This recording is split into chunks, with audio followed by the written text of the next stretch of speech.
ఈ పార్లమెంట్ లో చాలా సమస్యలు ఉన్నాయమ్మా.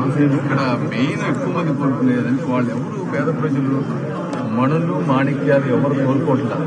వాళ్ళు అడిగి చాలా బేసిక్, మాకు రోడ్స్ వేయండి, డ్రింకింగ్ వాటర్ ఇవ్వండి, ప్యూర్ డ్రింకింగ్ వాటర్ అడుగుతున్నారు, డ్రైనేజ్ సమస్య తీర్చండి, ఈ మస్కిటోల ప్రాబ్లమ్స్ తీసేయండి, ఇలాంటి చిన్న చిన్నవి అడుగుతున్నారు. ట్రాఫిక్ సమస్యలు తీర్చండి, ఏదైనా బ్రిడ్జిలు కట్టి, లేదంటే రైల్వే జోన్ రైలు కొంచెం ఎక్స్టెండ్ చేయండి మా ప్రాంతానికి వచ్చే విధంగా, ఇలాంటి చిన్న చిన్న మౌలిక సదుపాయాలు అడుగుతున్నారు తప్పించి వాళ్ళు ఏమి ఎక్కువగా కోరుకుంటున్నారు.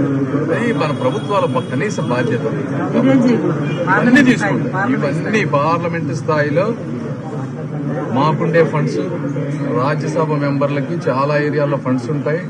వాళ్ళకి ఒక నిర్దిష్టమైనటువంటి నియోజకవర్గం ఉండదు. వాళ్ళతో మనం మంచి రిలేషన్షిప్ బిల్డ్ చేసుకుంటే వాళ్ళు ఫండ్స్ ఇచ్చే అవకాశం ఉంటుంది.